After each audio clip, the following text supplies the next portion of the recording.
Ugh!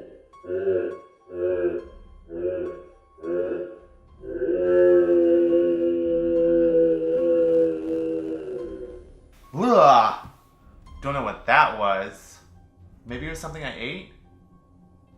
Anyway, hey there, it's Theo from Geeky Gamer Guy.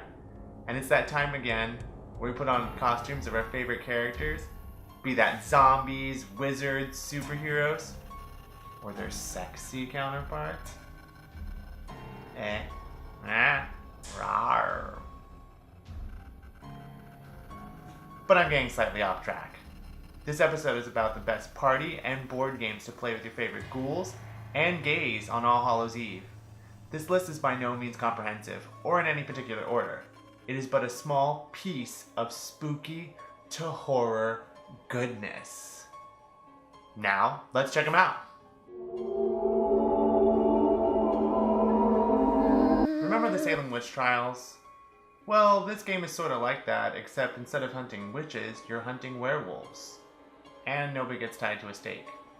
Unless you're into that sort of thing. Enough about that. The game is One Night Ultimate Werewolf from Bezier Games.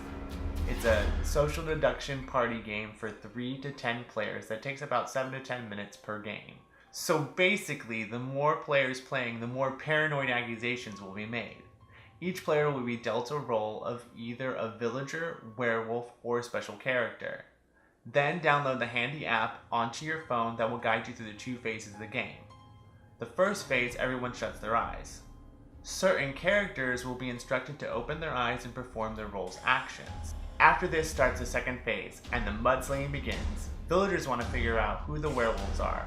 Now werewolves want to pretend they're villagers and pin it on somebody else. The villagers win if at least one werewolf is identified and killed. Werewolves win if no werewolves is identified and killed. Will you be able to figure out which one of your friends are werewolves? Or will you vote to kill the village idiot? Now anybody who knows me knows I'm a sucker for 2 things, and that's rolling dice and Cthulhu. This next cooperative game for 1 to 8 players satisfies both of those. That game is Elder Sign from Fantasy Flight Games, and takes about 90 minutes to play.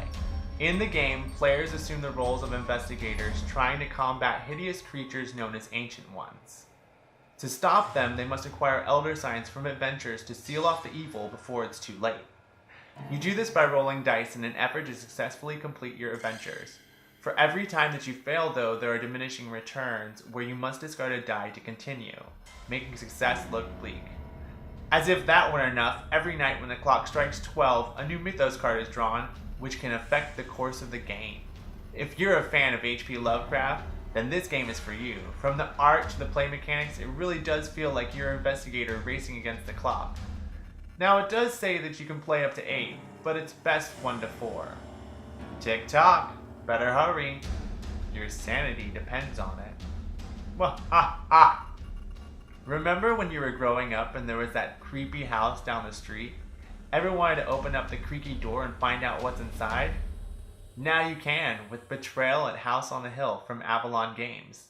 It takes 60 minutes for 3 to 6 explorers to satisfy their curiosity or die and become part of the house's misunderstood history. The cool thing about this game is that every time you explore, the floor plan changes, like a renovation project gone horribly wrong. The house consists of 3 floors represented by individual room tiles. The more the players explore, the more rooms they'll uncover and either find something really cool, or something really uncool finds you. The nosier all of you are, the closer one of you triggers a scenario called a haunt. When the haunt is revealed, the hits the fan. You or one of your companions is now the traitor hell-bent on doing the other players in. Here's where the game shines. There are 50 possible haunts that outline how the rest of this goes down. Both the traitor and the remaining explorers have their own objectives of either survival or utter terror and chaos. So, satisfy your curiosity and step inside. If you dare. So speaking of creepy houses, you probably could have used a good psychic in the last one, but they had their hands full with a ghost in this one. I'm talking about Mysterium, the cooperative 2 to 7 player whodunit game from Asmodee. Supposedly it plays in 42 minutes. 42 minutes? That's a mystery in itself. In this game, one player plays the ghost, while the others are psychics trying to figure out who killed them. The problem is that the ghost can only communicate through beautifully and abstractly illustrated cards. The psychics are interpreting these cards to narrow down the list of suspects and locations, as well as the weapons that might have been used. They better hurry though, because they only have a certain amount of time before they lose connection to the ghost. Ultimately, they want to find out who killed the ghost, where, and with what weapon. So are you gathering around a table to solve a murder, or just eat? So if you're here for dinner, let's talk steak. Oh, was that heartburn? Or was it the fury of Dracula? This is a game of cat and mouse. Or should I say, bat and mouse. Wah, ah, ah, ah. Fury of Dracula is a 1 versus all game for 2 to 5 players from Fantasy Flight Games and takes about 2 to 3 hours to play. Let me set the scene. Europe, 1898. Vampires are spreading across the continent like consumption, and they have one daddy to thank for it, Dracula. You know who's not thankful for it? The hunters trying to track him down. One player plays Dracula while the others play hunters. Dracula basically sits around sipping his blood martinis as he travels through Europe in secret. His objective? To advance his influence by creating new vampires and defeating the hunters.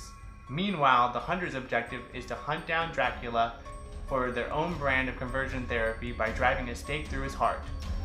Unbeknownst to them, Dracula may have left a few surprises in the form of traps, which could include one or more very hangry vampires. But the hunters may have a few tricks of their own. So who will come out the victor? And I don't mean Von Frankenstein. And that's it. So what are you going to play this Halloween? Let me know in the comments. I hope that everyone has a season full of tricks and treats. Until next time, stay geeky, keep gaming.